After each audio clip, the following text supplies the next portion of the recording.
এই মহাবিশ্বের এক অদ্বিতীয় মালিক আহকামুল হাকিমিন আল্লাহ রাব্বুল আলামিনের আলিশান দরবারে লক্ষ কোটি কৃতজ্ঞতা শুকর ও সুজুদ যে মহান রব্বুল আলামিন আমাদেরকে সুস্থ রেখে ভালো রেখে ইনার ঘরে আসার বসার দিনের কিছু কথা বলে এবং শোনার তৌফিক দান করেছেন। এজন্য সে মালিকের শুকর গুজার হই। আমরা সকলে অন্তর থেকে একবার বলি আলহামদুলিল্লাহ। সম্মানিত উপস্থিতি, আমি দীর্ঘ 3 জুমা আপনাদেরকে মাকামে সাহাবা কেরামের মাকাম সম্পর্কে কিছুটা ধারণা দেওয়ার চেষ্টা করছি। আলহামদুলিল্লাহ, আজকের জুমা আর একটা বিষয় নিয়েছি। এ বিষয়েও 2 জুমা বা 3 জুমা লাগতে পারে। ইনশাআল্লাহ আপনাদেরকে কিছুটা ধারণা দেওয়ার চেষ্টা করব। আল্লাহ যদি তৌফিক দান করে, আল্লাহ বলার মধ্যে বরকত দান করেন, সকল বলি আমিন। শোনার মধ্যে বরকত দান করেন, সকল বলি আমিন। বলবো আমলের নিয়তে, শুনবো আমলের নিয়তে। কিসের নিয়তে বলেন? আমলের নিয়তে। আমার আজকের আলোচ্য বিষয় নেক সান্নিধ্য, অর্থাৎ নেককারের সোহবত, নেককারদের কাছে যাওয়া। এই সম্পর্কে আমার আলোচনা ইনশাআল্লাহ 2 জুমা অথবা 3 জুমা লাগতে পারে। আমি আপনাদের খেদমতের উদ্দেশ্যে কোরআনে কারীমের সূরাতুত তাওবার 119 নম্বর আয়াতে কারীমা তেলাওয়াত করেছি। এই আয়াতে কারীমের মধ্যে আল্লাহ তাআলা বলেন, বিসমিল্লাহির রহমানির রহিম, ইয়া আইয়ুহাল্লাযীনা আমানুত্তাকুল্লাহা ওয়া কুনু মা'আস সাদিকিন। এখানে আল্লাহ তাআলা বলেন, ইয়া আইয়ুহাল্লাযীনা আমানু, আপনাদেরকে আমাদেরকে আল্লাহ ডাক দিয়েছেন। সুবহানাল্লাহ বলেন না? মুহাব্বতের ডাক এটা। ইয়া আইয়ুহাল্লাযীনা আমানু, হে ঈমানওয়ালারা, হে বিশ্বাসীরা, যারা আমাকে না দেখিয়ে আমার উপরে ঈমান আনছ, বিশ্বাস স্থাপন করছ, পরকালের উপরে ঈমান এনেছ, জান্নাতের উপরে ঈমান এনেছ, জাহান্নামের উপরে ঈমান এনেছ, হে বিশ্বাসীরা। কাকে ডাক দিয়েছেন বলেন? আল্লাহ আপনাকে আমাকে ডাক দিয়েছেন। সুবহানাল্লাহ বলেন না? আল্লাহ আপনাকে আমাকে কি দিয়েছেন? ডাক দিয়েছেন। ডাক দিয়েছেন কেন? বলতেছেন, নসিহত করতেছেন আল্লাহ। ইয়া আইয়ুহাল্লাযীনা আমানু, হে ঈমানওয়ালারা। এরপর আল্লাহ তাআলা বলেন, আমানুত্তাকুল্লাহ, তোমরা তাকওয়ার মেডিসিন গ্রহণ করো। সুবহানাল্লাহ বলেন না? কি গ্রহণ করো বলেন? তাকওয়া গ্রহণ করো। তাকওয়া, সবাই বলেন, কি গ্রহণ করো? তাকওয়া গ্রহণ করো। কারণ তাকওয়া এটা এমন একটা মেডিসিন, এটা যার কলবের ভিতরে একবার ঢুকে যাবে তো সেই ব্যক্তির দ্বারা কোনো অন্যায় হবে না, কোনো অসামাজিক কাজ তার দ্বারা হবে না, কোনো নাফরমানি তার দ্বারা হবে না। সুবহানাল্লাহ বলেন না? আপনারা শুনছেন, ওলামা কেরামের মাহফিলে যান, শুনেন, রাসূলুল্লাহ সাল্লাল্লাহু আলাইহি সাল্লাম যে জমানায় আসছে, ওই জমানাকে কোন জমানা বলতো? অন্ধকার যুগ বলতো। বলেন, কিসের যুগ? সবাই বলেন, কিসের যুগ? অন্ধকার যুগ।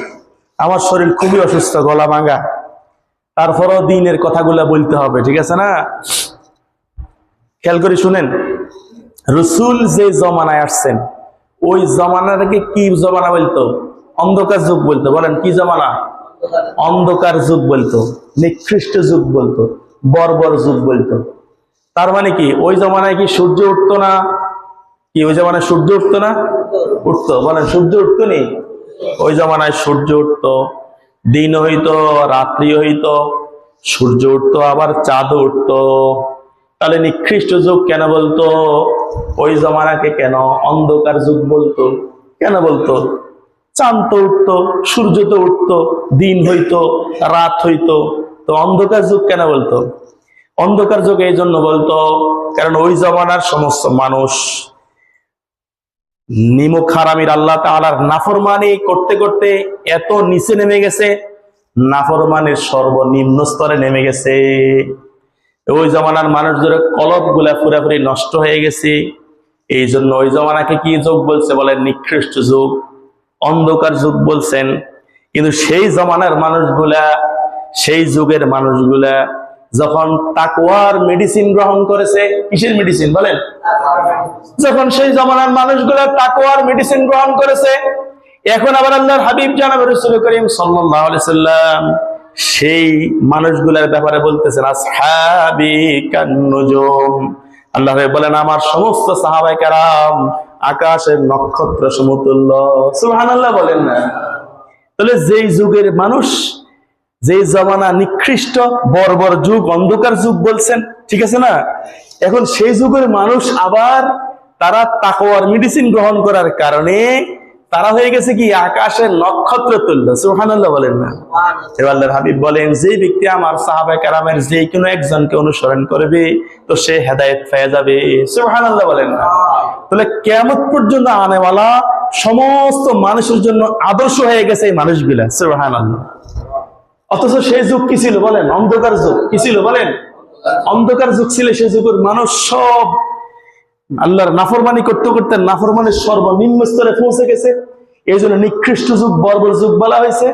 কিন্তু আবার সেই মানুষগুলো যখন তাকওয়ার মেডিসিন কলবের ভিতরে ঢুকাইছে, তাকওয়া অর্জন করছে, এখন এই মানুষগুলাই আবার কিয়ামত পর্যন্ত আনওয়ালা মানুষের জন্য মডেল হয়ে গেছে, আদর্শ হয়ে গেছে। বলেন না সুবহানাল্লাহ?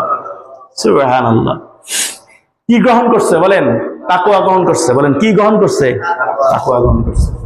এই জন্য তাকওয়া এটা এমন একটা মেডিসিন, যার কলবের ভিতরে একবার ঢুকে যাবে তাকে রিমান্ড দিয়া তার মুখ থেকে সে অপরাধ করছে কি করে না এটা বের করা লাগবে না। সে স্বেচ্ছায় বলে দিবে আমি অপরাধ করছি। গত জুমা 3 জন সাহাবীর ঘটনা শুনেছি না? শুনেছিনি কথা বলে? জেনা করি আসিয়া তারা নিজে স্বেচ্ছায় করতেছে আমরা জেনা করছি, আমরা শাস্তি দেন। শাস্তি দেয় কি তারা জানে? শাস্তি কি? প্রকাশ্যে সবাই মিলে পাথর মারতে মারতে মৃত্যু হওয়া পর্যন্ত পাথর মেরে তাদের মৃত্যুদণ্ড কার্যকর করবে। এই শাস্তিটা তারা কি বলেন? জানে। বলেন শাস্তিটা কি? তারা জানে। জানিয়া শুনিয়াও কেন তারা বলতেছে ওই যে তাকওয়ার মেডিসিন ভিতরে আছে। কিসের মেডিসিন বলেন? তাকওয়ার মেডিসিন আছে ভিতরে। এজন্য স্বেচ্ছায় এসে বলতেছে ইয়া রাসূলুল্লাহ আমরা জিনা করে ফেলছি, আমাদেরকে শাস্তি দেন। শরীয়তের শাস্তি এটা আমরা জানি।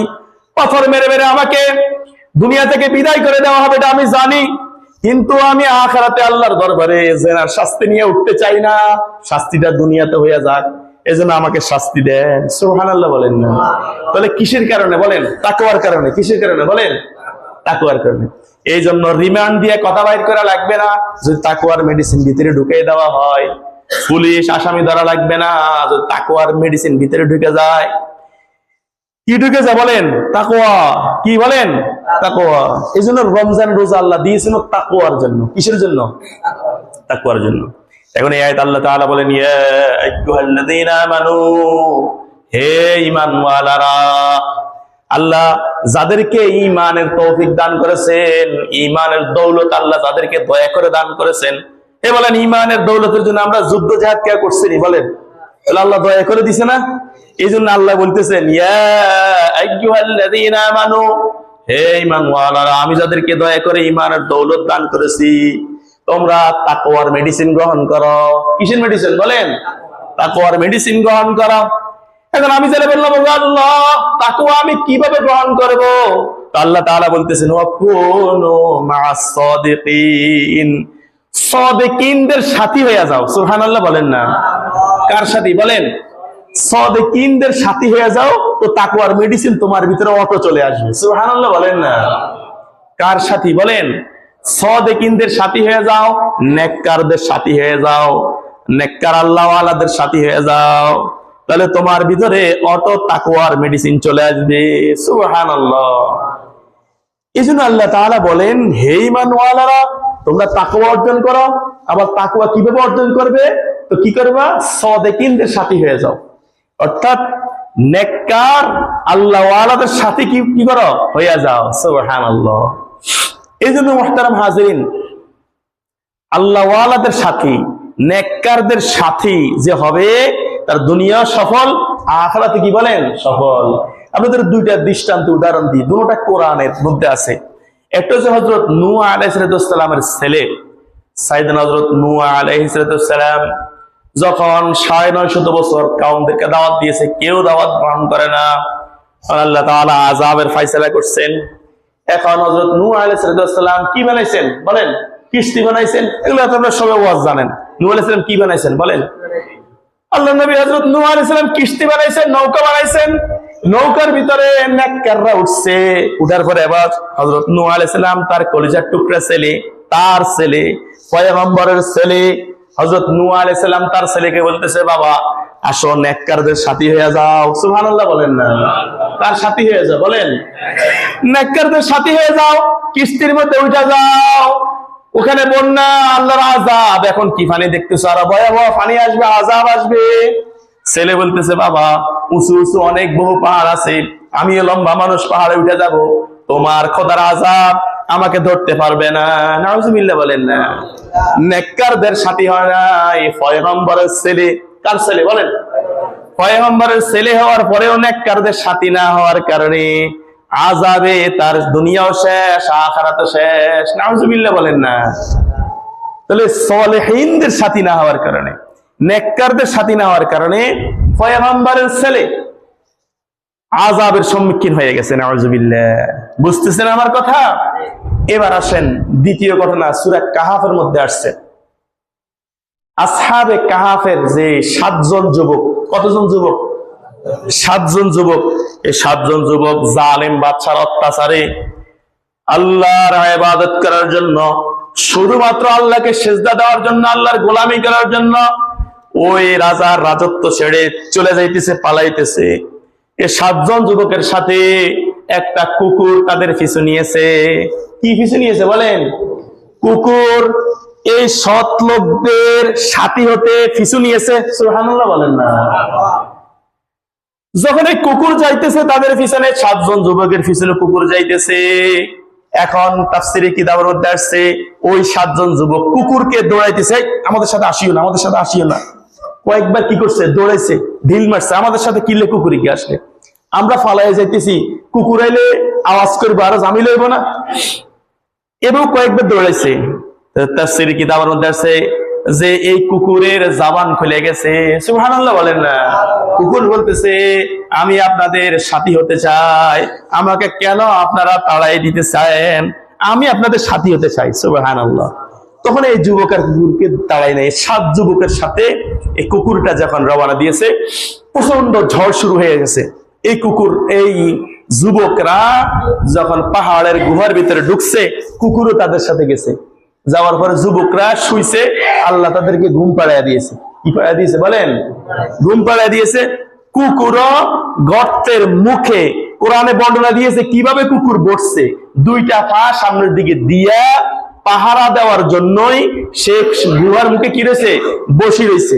দেখেন এই কুকুর নিকৃষ্ট প্রাণী। কুকুর কি প্রাণী বলেন?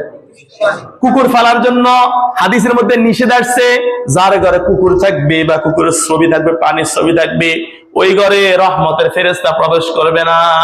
করবেনি কথা বলেন? তাহলে কুকুর নিকৃষ্ট প্রাণী। কিন্তু এই কুকুরের কথা কোরআনে মাজিদের ফাতার মধ্যে চলে আসছে। কিয়ামত পর্যন্ত যত মানুষ এই কুকুরের শব্দের ফাতার শব্দগুলা কোরআনের যে পড়বে, প্রতি হরফে 10টা করে নেকি দেওয়া হবে। সুবহানাল্লাহ বলেন না? নেকি দিবনি কথা বলেন না? কেন? নেককারদের সাথী হয়েছে। ওরে কথা বলে না, কার সাথী হয়েছে? এই কুকুর নেককারের সাথী হয়েছে। এজন্য এই কুকুরের কথা কোরআনের পাতার মধ্যে উঠে গেছে। সুবহানাল্লাহ। কিয়ামত পর্যন্ত এই কুকুরের যে সম্বন্ধে কোরআনে আয়াত নাযিল হয়েছে, এই আয়াত মানুষ তেলাওয়াত করবে, প্রতি হরফে নেকি হবে। অথচ কুকুর নিকৃষ্ট প্রাণী। কিন্তু এই কুকুর এখন নেককারদের সাথী হওয়ার কারণে তার কথা কোথায় উঠে গেছে বলেন? কোরআনে পাতা উঠে গেছে। এমনকি কিতাবের মধ্যে আছে কুকুর এই 7 জন যুবকের সাথে জান্নাতে যাবে। সুবহানাল্লাহ বলেন না? এই কুকুর 7 জন যুবকের সাথে কোথায় যাবে বলেন? জান্নাতে যাবে। 10টা প্রাণী জান্নাতে যাবে। কয়টা প্রাণী বলেন? শুধু জিন ইনসানের হিসাব নিকাশ আল্লাহ তাআলা নেবেন, এবং জিন ইনসানের হিসাব নিকাশের পরে তাদেরকে আল্লাহ জান্নাত বা জাহান্নাম, শাস্তি আছে, নেয়ামত আছে। আর কোন পশু পাখির জন্য জান্নাত জাহান্নাম কি বলেন? নাই। তাদের হিসাব নিকাশ, হ্যাঁ, দুনিয়াতে যদি কোনো পশু আর একটা পশুর উপর জুলুম করে, কিয়ামতের ময়দানে উভয়কে উঠানো হবে। যে অন্যায়ভাবে আরেকটারে গুঁতা মারছে, তো দুর্বল যেটা তাকে শক্তিশালী করে দেওয়া হবে, সে দুনিয়াতে যে গুতা মারছে সে গুতা দিয়ে দিবে, এরপরে মাটির সাথে মিশে যাবে, শেষ। তাদের এই পর্যন্ত কি বলেন শেষ। কিন্তু 10টা প্রাণী জান্নাতে যাবে, সুবহানাল্লাহ বলেন না। কয়টা প্রাণী জান্নাতে যাবে বলেন? 10টা প্রাণী জান্নাতে যাবে। হযরত ইব্রাহিম আলাইহিস সালামের বাছুর জান্নাতে যাবে, হযরত ইসমাঈল আলাইহিস সালামের দুম্বা জান্নাতে যাবে, হযরত ইউনূস আলাইহিস সালামের মাছ জান্নাতে যাবে, হযরত সুলাইমান আলাইহিস সালামের পিঁপড়া, যে পিঁপড়া সুলাইমান আলাইহিস সালামের সাথে কথা বলছে, পিঁপড়া সুলাইমান আলাইহিস সালামের পিঁপড়া জান্নাতে যাবে, সুবহানাল্লাহ বলেন না। হযরত মূসা আলাইহিস সালামের গাবি, যেটা কোরআনে মাজিদের মধ্যে সূরা বাকারা তো কি গাবির কিচ্ছা এই সূরার মধ্যে আছে, এই হযরত মূসা আলাইহিস সালামের গাবি এটা জান্নাতে যাবে, সুবহানাল্লাহ বলেন না। এরপরে সুলাইমান আলাইহিস সালামের পিঁপড়া জান্নাতে যাবে, বিলকিসের হুদহুদ পাখি জান্নাতে যাবে, রাসূল করিম সাল্লাল্লাহু আলাইহি সাল্লামের বোরাক, রাসূল যে বোরাকে করে মেরাজে গেছে, বোরাক জান্নাতে যাবে, সুবহানাল্লাহ বলেন না। এইভাবে 10টা প্রাণী, কয়টা প্রাণী বলেন? সবগুলোর নাম এখানে আসে নাই, হয়তো জেন থেকে ছুটে গেছে। 10টা প্রাণী কোথায় যাবে বলেন? জান্নাতে যাবে, সুবহানাল্লাহ। তো তার মধ্যে আমার আলোচ্য বিষয় যেটা, তার মধ্যে যে আসহাবে কাহাফের যে 7 জন যুবক, এই যুবকের যে সাথী হয়েছে কুকুর, কে সাথী হয়েছে বলেন? কুকুর সাথী হয়েছে। এই কুকুর কোথায় যাবে? কথা বলে না, কোথায় যাবে? আমার গলা ভাঙা, আমরা আওয়াজ দিলে না কথা বলতে ভালো লাগবে। এই কুকুরটা জান্নাতে যাবে। আশরাফ আলী থানভী রাহমাতুল্লাহ আলাইহিকে প্রশ্ন করা হয়েছে, হযরত কুকুর নিকৃষ্ট প্রাণী, এটা আবার জান্নাতে গেলে, জান্নাত পবিত্র স্থান, কুকুর গেলে জান্নাত নাপাক হয়ে যাবে না? কুকুর কিভাবে জান্নাতে যাবে? কাকে প্রশ্ন করছে বলেন? হযরত আশরাফ আলী হাকিমুল উম্মত হযরত মাওলানা আশরাফ আলী থানভী রাহমাতুল্লাহ আলাইহিকে তিনের এক শাগির্দ প্রশ্ন করছে। হযরত আশরাফ আলী থানভী রাহমাতুল্লাহ আলাইহি বলেন, আল্লাহ তাআলা জান্নাতে কোন কালো মানুষকে জান্নাত দিবে না, কোন ল্যাংড়া মানুষকে আল্লাহ জান্নাত দিবে না, কোন হাত নাই এমন মানুষকে জান্নাত দিবে না, কোন অন্ধ কারা মানুষকে আল্লাহ জান্নাত দিবে না, কোন বাটি মানুষকে আল্লাহ জান্নাত দিবে না। সমস্ত দোষ কোটি মুক্ত করে আল্লাহ তাআলা সুন্দর যুবক বানাইয়া আল্লাহ সকলকে জান্নাতে ঢুকাবে, সুবহানাল্লাহ বলেন না। কোন বুড়া মানুষকে আল্লাহ জান্নাত দিবে না, বুড়াকে যুবক বানাইয়া জান্নাত দিবে, বলেন না সুবহানাল্লাহ।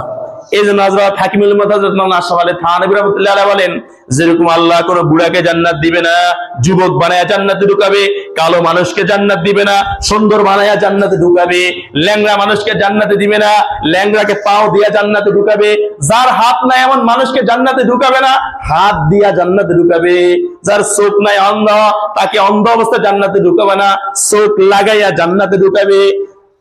অনুরূপ এই কুকুরটাকে আল্লাহ তাআলা নেককার মানুষের আকৃতিতে জান্নাতে ঢুকাবে, বলেন না সুবহানাল্লাহ। কি কারণে বলেন? নেককারের সোহবতে, বলেন কি কারণে? নেককারের সান্নিধ্যের কারণে আসহাবে কাহাফের কুকুর সে জান্নাতে যাবে, সুবহানাল্লাহ। মুহতারাম হাজিরিন, এই জন্য হযরত আল্লামা রুমি রাহমাতুল্লাহ আলাইহি, জালালউদ্দিন রুমি রাহমাতুল্লাহ আলাইহি, উনি একটা কবিতা লিখছেন, এক জামানা সোহবতে বা আউলিয়া, এক জামানা সোহবতে বা আউলিয়া, বেহতর আজ সদ সালে তাআত বেরিয়া। আল্লামা রুমি রাহমাতুল্লাহ আলাইহি বলেন, কোন নেককারের সান্নিধ্যে, আল্লাহ ওয়ালার সোহবতে অল্প কিছুক্ষণ সময় থাকা 100 বছর বেরিয়া রিয়া মুক্ত ইবাদতের চাইতেও দামি, সুবহানাল্লাহ বলেন না। কি বলছে বলেন? আল্লামা রুমি রাহমাতুল্লাহ আলাইহি বলেন, কোন নেককারের সোহবতে অল্প কিছুক্ষণ সময় থাকা রিয়া মুক্ত 100 বছর, কত বছর? 100 বছর রিয়া মুক্ত ইবাদতের চাইতেও দামি একজন আল্লাহওয়ালা নেককারের সোহবতে কিছুক্ষণ সময় বসা, সুবহানাল্লাহ বলেন না। এবার এই কবিতাটা তাফসীরে মারিফুল কোরআনের লেখক কে বলেন? তাফসীরে মারিফুল কোরআনের লেখক হযরত মাওলানা মুফতি শফি, উনাকে মুফতি আজম বলতো ওই জমানায়। কি বলতে বলেন? কথা বলেন, মুফতি আজম মানে সবচাইতে বড় মুফতি, মুফতিদের ইমাম, বলেন মুফতিদের কি ইমাম, মুফতি আজম উনাকে বলতো ইমাম শফি রাহমাতুল্লাহ আলাইহি। হযরত মাওলানা মুফতি শফি রাহমাতুল্লাহ আলাইহি পাকিস্তানের কোন জায়গায় বলেন? পাকিস্তানের মুফতি শফি রহমতুল্লাহ আলাই, উনি তাফসিরে মারিফুল কোরআনের লেখক, উনি লিখছেন উনাকে এই কবিতাটা উনার এক শাগরিদানে দিছে। হযরত আল্লামা রুমি এটা কি কথা বললো, এটা কোনো কথা নাকি? এক জামানা সোহবতে বাউলিয়া, সামান্যটুকু সময় কোন আল্লাহওয়ালার সোহবতে বসা 100 বছর রিয়া মুক্ত ইবাদত চাইতেও দামি, এটা কোনো কথা নাকি? এটা কোনো কথা নাকি?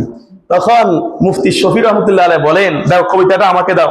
তখন তিনি কবিতাটা নিলেন, পড়লেন, পড়িয়া বললেন যে শায়েখ এই কবিতাটা যে লিখছে, যদি এই কবিতাটার লেখক আমি হতাম তো উনি তো লিখছেন 100 বছর, আমি লিখতাম 1,00,000 বছর। বলেন না সুবহানাল্লাহ। উনি লিখছেন কি 100 বছর বেরিয়া রিয়া মুক্ত ইবাদত চাইতেও দামি।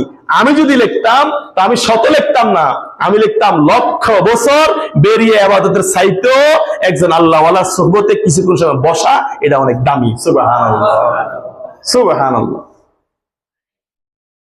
মুহতারাম হাজিরিন, ইবলিস সারা জীবন ইবলিসের কথা শুনে আসছেন। ইবলিস পৃথিবীর এমন কোন স্থান নাই, জমিনের এমন কোন স্থান নাই যেখানে সে সেজদা দেয় না আল্লাহকে। সুবহানাল্লাহ বলেন না। পৃথিবীর এমন কোন স্থান বাকি সে রাখে নাই যেই জায়গার মধ্যে সে আল্লাহকে কি দেয় নাই, ওর কথা বলে না, কি দেয় নাই। পৃথিবীর এমন কোন স্থান ইবলিস বাকি রাখে নাই যেখানে সে রবকে সেজদা দেয় নাই। এত বড় আবেদ ইবলিস ছিল, কিন্তু সে আদমের সোহবত না উঠানোর কারণে তার সারা জীবনের ইবাদত ধ্বংস হয়ে গেছে। নাউজুবিল্লাহ বলেন না। শুধু আদমের সোহবত, আদমকে সেজদা দাও মানে সোহবত, আদমের সান্নিধ্যে যাও, এইটা সে রাজি হয় নাই। তার ভিতরে অহংকার চলে আসছে, আর আমি আগুনের তৈরি, আমি এসে জিন জাতি থেকে, আর আদম সে মাটি থেকে, পোষা গলা মাটি থেকে, আমি কেন তাকে সেজদা দিব? তাহলে ইবলিস সে আদমের সোহবতে না যাওয়ার কারণে তার সারা জীবনের ইবাদত কি বলেন শেষ হয়ে গেছে। বলেন সারা জীবনের ইবাদত কি শেষ হয়ে গেছে। এইজন্য হাদিসের মধ্যে আল্লাহর নবী জনাব রাসূল করিম সাল্লাল্লাহু আলাইহি ওয়াসাল্লাম দোয়া করতেন, আল্লাহুম্মা ইন্নী আসআলুকা হুব্বাকা ওয়া হুব্বা মান ইউহিব্বুকা। আল্লাহ নবী দোয়া করতেন, আল্লাহুম্মা ইন্নী আসআলুকা, হে আল্লাহ আপনার ভালোবাসা আমার ভিতরে দেন। সুবহানাল্লাহ বলেন না। আপনার মহব্বত, আপনার ভালোবাসা, আপনার প্রেম আমার ভিতরে দেন, এবং যাকে আপনি ভালোবাসেন তার ভালোবাসা আমার ভিতরে দেন। সুবহানাল্লাহ বলেন না। আপনি যাকে ভালোবাসেন তার ভালোবাসা আমার ভিতরে কি করেন? দেন। সুবহানাল্লাহ। এই জন্য মুহতারাম হাজিরিন, নেককারদের সোহবতকে গনিমত মনে করেন। আপনারা তো এগুলো বুঝেন না। নেককারদের সোহবত এটা গনিমত মনে করেন। আল্লাহর হাবিব জনাব রাসূল করিম সাল্লাল্লাহু আলাইহি সাল্লাম বলছেন যে যেহেতু আমি শেষ নবী, আমার পরে কোন নবী আসবে না, এজন্য আমার পরে আমার ওয়ারিসদেরকে আমি রেখে গেছি। কাদেরকে রেখে গেছি বলেন? আলেমদেরকে রেখে গেছি। এই জন্য আলেমরা নবীগণের ওয়ারিস, এই জন্য আলেমদের সোহবতে যাবেন, হক্কানি ওলামায়ে কেরামের সোহবতে যাবেন, আল্লাহওয়ালা বুজুর্গ লোকদের সোহবতে যাবেন। নেককারদের সোহবতের দ্বারা জীবনের গতি পাল্টি যায়। বলেন জীবনের গতি কি যায়? পাল্টি যায়। এই জন্য আল্লাহওয়ালা নেককার ওলামায়ে কেরামের সোহবতে যাবেন, বেশি থেকে বেশি যাবেন, এটাকে গনিমত মনে করবেন। কিতাবের মধ্যে একটা ঘটনা আসছে, হযরত মালিক ইবনে দিনার রহমতুল্লাহ আলাইহি, মালিক ইবনে দিনার রহমতুল্লাহ আলাইহি উনি বড় মাফের একজন মুহাদ্দিস ছিলেন এবং হাদিসের রাবি ছিলেন। হাদিসের কিতাবের মধ্যে ওনার নাম আছে। হাদিসের কিতাব ওনার কি আছে বলেন? মানে উনি হাদিস বর্ণনা করছেন, হাদিসের কিতাব ওনার নাম আছে মালিক ইবনে দিনার, এবং বড় মাফের একজন মুহাদ্দিস ছিলেন, আল্লাহওয়ালা বুজুর্গ ছিলেন। এই মালিক ইবনে দিনার রহমতুল্লাহ আলাইহি উনি যাচ্ছেন রাস্তা দিয়ে, হঠাৎ করে দেখলেন রাস্তার পাশে একটা কবরস্থান। কবরস্থানের মধ্যে দুইজন সুন্দর চেহারা বিশিষ্ট যুবক, এরকম যুবক উনি আর কখনো দেখেন নাই। এই জন্য উনি যুবকদের কাছে গেলেন, যাই দেখতে যুবকরা কি যেন লিখতেছে, হিসাব নিকাশ করতেছে, কি লিখতেছে। মালিক ইবনে দিনার রহমতুল্লাহ আলাইহি তাদের কাছে গেলেন, যাই বলেন এই তোমাদেরকে তো আমি আর দেখি নাই এলাকায়, তোমরা কে কোত্থেকে আসছো? মালিক ইবনে দিনার রাহমাতুল্লাহ আলাইহি তখন ওই যুবকরা বলতেছে, আমরা সরকারের লোক। সুবহানাল্লাহ বলেন না। আমরা কার লোক? তবে আমরা দুনিয়ার সরকারের লোক না, দুনিয়ার সরকারের উপরে যে সরকার রব্বুল আলামিনের লোক। সুবহানাল্লাহ। আমরা সরকারের লোক, অর্থাৎ উনি বুঝে গেছেন এরা কি ফেরেশতা। বলেন উনি বুঝে গেছে এরা কি, এরা ফেরেশতা। শুনেন, নবী রাসূলদের থেকে যে সমস্ত অলৌকিক ঘটনা বাইর হয়, হ্যাঁ, এগুলাকে মুআজিজা বলে। এগুলাকে কি বলে? মুআজিজা বলে। আর আল্লাহর খাস ওলিদের থেকে যে সমস্ত ঘটনা বের হয় এগুলাকে কারামত বলে। এগুলা কি বলে? কেরামতুল আউলিয়া হাক্কুন, আউলিয়া কেরামের কেরামত সত্য। বলেন আউলিয়া কেরামের কেরামত কি? সত্য। এই জন্য এই ঘটনার পরিপ্রেক্ষিতে জাস্টিস তকি উসমানী, অর্থাৎ বর্তমান বিশ্বের সবচেয়ে বড় আলেম, পাকিস্তানের জাস্টিস তকি উসমানী, উনাকে আরবের আলেমরাও মানে বড় আলেম। এই শফি রহমতুল্লাহ আলাইহির ছেলে এই তকি উসমানীকে প্রশ্ন করা হয়েছে যে হযরত মালিক ইবনে দিনার যে ফেরেশতাদের সাথে দেখলো, সাক্ষাৎ হইলো, এটা কিভাবে? তখন তকি উসমানী বলেন, দামাত বারাকাতুহুম বলেন, দেখেন মানুষ নেককার যখন আল্লাহওয়ালা মানুষ আল্লাহর ইবাদত করতে করতে করতে করতে করতে করতে এমন পর্যায়ে পৌঁছে যায়, আল্লাহ তাআলা তাদের জন্য এমন এমন বিশাল রহমতের দরজাগুলা তার জন্য খুলে দেন। সুবহানাল্লাহ। উনি মিসাল দেন, তকি উসমানী দামাত বারাকাতুহুম উনি মিসাল দেন যে কাবা শরীফে তো হাজারো মানুষ যায়, হাজারো মানুষ যায়নি? বলেন কেন যায়? কাবা তাওয়াফ করতে যায় না? সবাই কাবা তাওয়াফ করে, কিন্তু সকলে কি কাবার ভিতরে ঢুকতে পারে? কিন্তু কিছু মানুষ তো ভিআইপি গেস্ট হয়ে যায়, তাদের জন্য কাবার দরজা খুলে দেয়, তারা কাবার ভিতরে ঢুকে যায়, কাবার ভিতরে নামাজ পড়ে। আসলে না, কথা বলেন না? আছে। এরকম আল্লাহর কিছু বান্দা আছে, এরা ইবাদত করতে করতে আল্লাহর ভিআইপি গেস্ট হয়ে যায়। আল্লাহ তাআলা এদের জন্য এমন এমন কিছু পথ বের করে দেন। সুবহানাল্লাহ বলেন না? এই মালিক ইবনে দিনার রাহমাতুল্লাহ আলাইহি এখনো বুঝে গেছে উনি ফেরেশতা। এই দুইটা কি ফেরেশতা। মালিক ইবনে দিনার রাহমাতুল্লাহ বলতেছে, তোমরা এখানে, আপনারা এখানে কি করতেছেন? এখন এরা বলতেছে, আমরা দুনিয়ার মধ্যে জীবিত মানুষ যারা নেককার আছে, নেককারকে বদকারকে, এদের একটা তালিকা করছি। এখন কবর জগতে যারা আছে এদের মধ্যে নেককার বদকারকে এদের তালিকা করতেছি। সুবহানাল্লাহ বলেন না? মালিক ইবনে দিনার রাহমাতুল্লাহ আলাইহি এখন ওর ভিতরে আগ্রহ জমছে।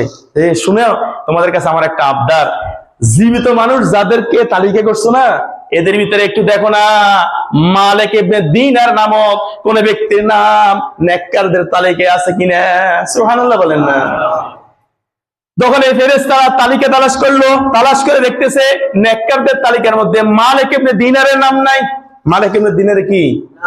এটা শুনিয়া মালিক ইবনে দিনার চিৎকার মারিয়া বেহুশ হয়ে গেছে। এই বেহুশ অবস্থা শেষ। এরপর ওনার যখন হুঁশ আসছে, ফেরেশতারা নাই, উনি কান্নাকাটি শুরু করছে।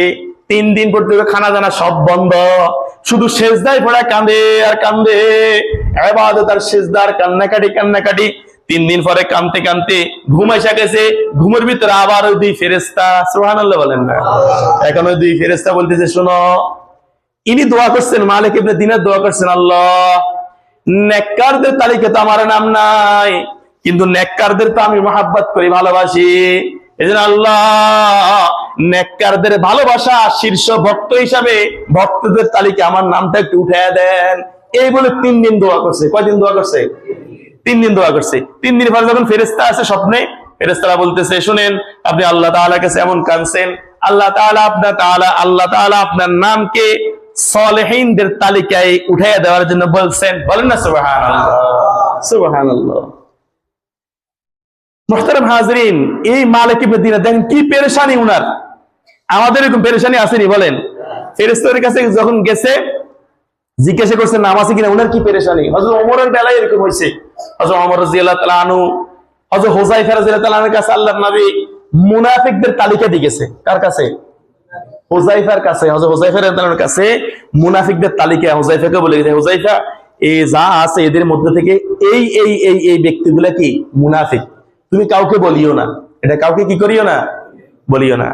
দেখেন ওমর রাদিয়াল্লাহু তাআলার মতো ব্যক্তি এমনই যায়, অত হুযায়ফাকে ধরছে, হুযায়ফা একটু বলো না মুনাফিকদের তালিকার মধ্যে আমি ওমরের নাম আছে কিনা, আমি ওমরের নামটা মুনাফিকদের তালিকার মধ্যে আছে কিনা। হুযায়ফা তারা বলেন না, এটা বলা যাবে না, যেহেতু রাসূলুল্লাহ সাল্লাল্লাহু আলাইহি ওয়াসাল্লাম আমাকে নিষেধ করছেন কাউকে যেন না বলি, এটা শুধু আমার কাছে গোপন রাখার জন্য বলছে, এজন্য বলা যাবে না। হযরত ওমর তাআলা চলে গেলেন, উনার পেরেশানি কাঁদতেছে, হায় মুনাফিকের তালিকা আমার নাম আছে কিনা, মুনাফিকের তালিকা আমার নাম আছে কিনা। আমাদের এরকম পেরেশানি আসেনি বলেন না? আরে নেককারদের তালিকা আমার নাম আছে কিনা, জান্নাতের তালিকা আমার নাম আছে কিনা, আমি জান্নাতে যাব কিনা, কোন পেরেশানি আমাদের আসেনি, কথা বলেন না? পেরেশানি থাকলে নি ফজর নামাজ না পড়ে ঘুম যায় এরকম মানুষ। পেরেশানি থাকলে আল্লাহ বুঝার তৌফিক দান করে, সকল বলি আমিন। ওমরের মতো ব্যক্তি এত পেরেশান, এরপরে উনি নিজেকে স্থির করতে পারতেছেন না। প্রচন্ড বৃষ্টি শুরু হয়েছে, বৃষ্টির ভিতরে উনি দৌড় দিয়েছেন হুযায়ফার বাড়ির দিকে রাত্রিবেলা। যাই বলতেছে, হুযায়ফা তুমি তো বলবা না মুনাফিকের তালিকা আমার নাম আছে কিনা, এটা তো বলবা না, তবে এই কথা বলো, একটা কথা বলো, আমি মৃত্যুবরণ করলে আমার জানাজায় তুমি শরীক হইবা কিনা, এটা বলো। হুযায়ফা বলেন যে আপনার জানাজায় আমি শরীক হবো না, এটা কি বলেন? আমি তো অবশ্যই আপনার জানাজায় শরীক হবো। তখন তো ওমর বলে না, তাহলে বুঝা গেছে আমার নাম মুনাফিকের তালিকায় নাই। এখন উনি বলতেছেন তারপরও আশঙ্কা আমি জান্নাতে যেতে পারবো কিনা, তারপরও আশঙ্কা আল্লাহ আমাকে মাফ করবেন কিনা। ওমরের ব্যাপারে রাসূল কি বলছেন? ওমর ফিল জান্নাহ। ওমর কি বলেন? জান্নাতি ঘোষণা করছেন ওমরকে। সে ওমরের এই পেরেশানি, আমাদের ভিতরে কোনো পেরেশানি নাই। আল্লাহ এরকম পেরেশানি আমাদের ভিতরে আনিয়ে দেখ, সকল বলি আমিন। আরেকজন বুজুর্গের কথা বলে আলোচনা শেষ করব। হযরত আব্দুল্লাহ ইবনে মাসলামা, শুনেন, আব্দুল্লাহ ইবনে মাসলামা উনি কে? আমরা একটা কিতাবের নাম সবাই জানি, কোরআন শরীফের পরে একটা কিতাব, কিতাবের নাম কি বলতে পারবেন? বুখারী শরীফ। বলেন কি কিতাব? বুখারী শরীফ। কোরআন শরীফের পরে তার স্থান বুখারী শরীফ। এই বুখারী শরীফ যিনি লিখছেন ইমাম বুখারী, এই ইমাম বুখারীর ওস্তাদ আব্দুল্লাহ ইবনে মাসলামা। সুবহানাল্লাহ বলেন না? কার ওস্তাদ বলেন? ওরে কথা বলেন না, কার ওস্তাদ? ইমাম বুখারীর ওস্তাদ। বলেন ইমাম বুখারীর ওস্তাদ আব্দুল্লাহ ইবনে মাসলামা। আবু দাউদ শরীফ, সিয়াসিত্তার যে 6টা কিতাব, আর একটা কিতাব আবু দাউদ শরীফ। আবু দাউদ শরীফ যিনি লিখছেন এই ইমাম আবু দাউদের ওস্তাদও আব্দুল্লাহ ইবনে মাসলামা। সুবহানাল্লাহ। তাহলে সিয়াসিত্তার বড় দুইটা কিতাব বুখারী শরীফ, আবু দাউদ শরীফ, এই দোনো কিতাবের লেখকের ওস্তাদ হলো কি? আব্দুল্লাহ ইবনে মাসলামা। এই আব্দুল্লাহ ইবনে মাসলামা ওনার জিন্দেগীর শুরুর জিন্দেগীটা ভালো ছিল না। উনি মাস্তান ছিলেন। কি ছিলেন বলেন? মাস্তান, নেতাগিরি উনি করতেন। তো উনি বাজার ঘাটে নেতাগিরি করতেন, এখানে নেতাগিরি করতেন, এখানে নেতাগিরি করতেন, এখানে চাঁদাবাজি করতেন, এই করতেন। ওনার শিষ্য ছিল অনেকগুলা। এখন ওই জমানার একজন বড় মুহাদ্দিস, উনার নাম হইল হযরত শুআবা ইবনে হাজ্জাজ। কি নাম বলেন? শুআবা ইবনে হাজ্জাজ।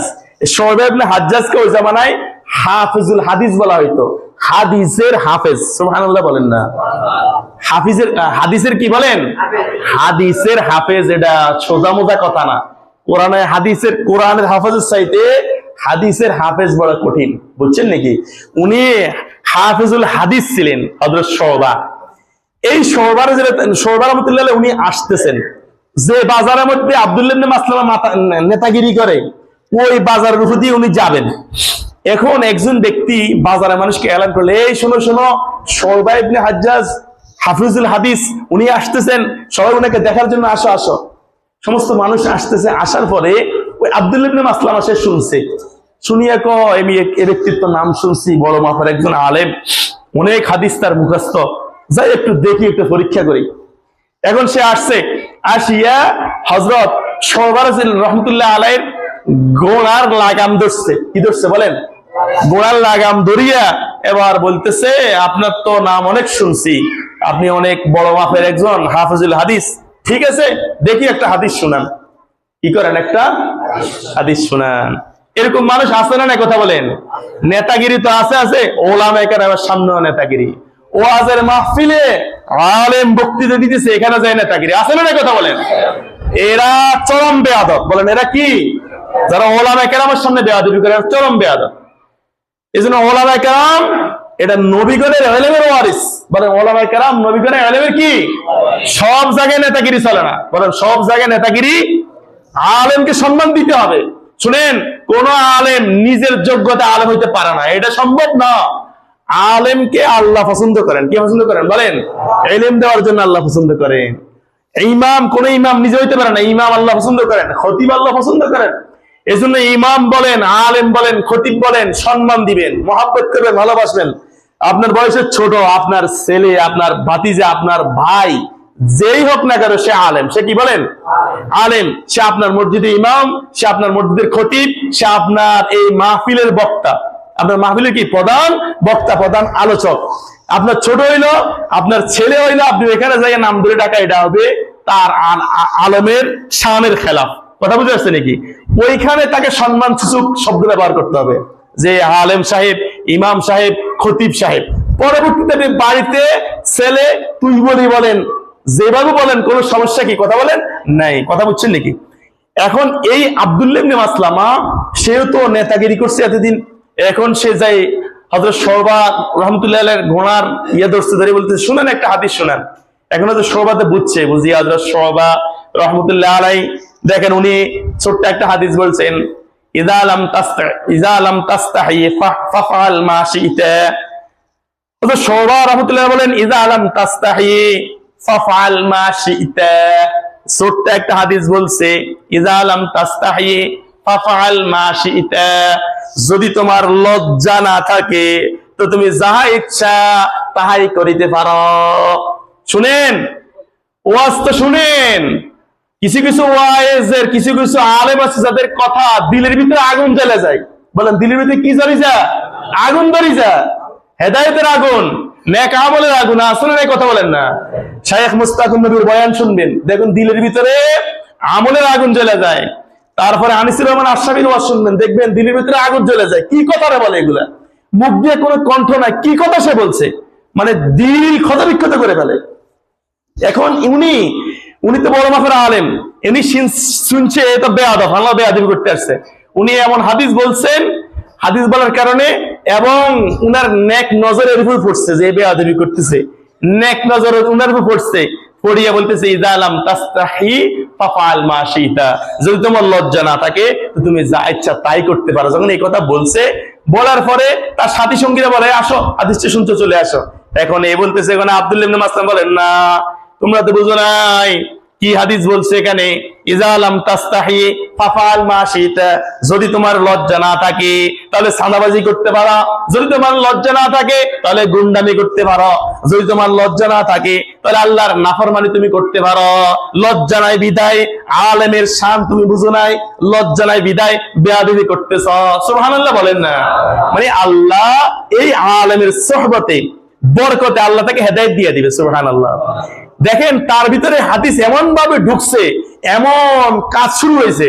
এখন সে হযরত শুবার পায়ের কাছে বলে, হযরত আমাকে মাফ করে দেন, আমি আপনার ছাত্র হতে চাই। সুবহানাল্লাহ বলেন না? দেখেন সে মাস্তান ছিল। এরপর হযরত শুবার সোহবতে আসিয়া ওই যুগের সবচেয়ে বড় মুহাদ্দিস হয়ে গেছে। সুবহানাল্লাহ। ইমাম বুখারীর ওস্তাদ। বলেন, ইমাম বুখারীর কি ওস্তাদ? ইমাম আবু দাউদের ওস্তাদ হয়ে গেছে সে। সুবহানাল্লাহ। কিসের কারণে বলেন? এই শুবার সোহবতে, নেককারের সোহবতে। কার সোহবতে? কথা বলেন, নেককারের সোহবতে। এই জন্য শুনে আল্লাহ তাআলা কোরআনে কারীমের মধ্যে বলেন, বিসমিল্লাহির রহমানির রহিম, ইয়া আইয়ুহাল্লাযীনা আমানু, হে ঈমানওয়ালারা, আমানুত্তাকুল্লাহ, তোমরা আল্লাহকে ভয় করো, ওয়াকুনু মা'আস সাদিকিন। ওগো আল্লাহ, আমরা আপনাকে কিভাবে ভয় করব, তাকওয়া কিভাবে অর্জন করব? আল্লাহ তাআলা বলেন, সাদিকিনদের সাথী হয়ে যাও, নেককারদের সাথী হয়ে যাও। সুবহানাল্লাহ বলেন না? কার সাথী হয়ে যাও? বলেন, নেককারদের সাথী হয়ে যাও, আল্লাহ ওয়ালাদের সাথী হয়ে যাও। এই জন্য যেখানেই কোনো আল্লাহ ওয়ালা বুজুর্গ দেখবেন, খাঁটি আল্লাহ ওয়ালা, যে আল্লাহর ওলি, যে জীবিত আল্লাহর ওলি, কিন্তু ফর্দা মানে না, নারী পুরুষ একসাথে বসে কথাবার্তা বলে, ফর্দা ফরজ না নফল? ওরে ফরজ না নফল? তাহলে যেই পীর, যে জীবিত আল্লাহর ওলি, ফর্দার কোনো খবর নাই, হালাল হারামের খবর না, সে আল্লাহর ওলি না। যে আল্লাহর ওলি, আল্লাহর ওলি চিনবেন কিভাবে? যার ভিতরে সুন্নতের আমল পুরাপুরি তার কাছে আছে। আল্লাহর ফরজ একটাও সে ছাড়ে না, রাসূলের সুন্নত একটাও সে ছাড়ে না, মুস্তাহাব আমলও ছাড়ে না। বলেন, মুস্তাহাব আমলে কি করে না? ছাড়ে না। এরকম যখন আল্লাহ ওয়ালা বুজুর্গ দেখবেন, তাদের সোহবতে যাবেন, তাদের সামনে বসবেন, কিছুক্ষণ সময় দিবেন, আপনার জিন্দেগি পরিবর্তন হয়ে যাবে। কথা কি বুঝে আসছে? আল্লাহ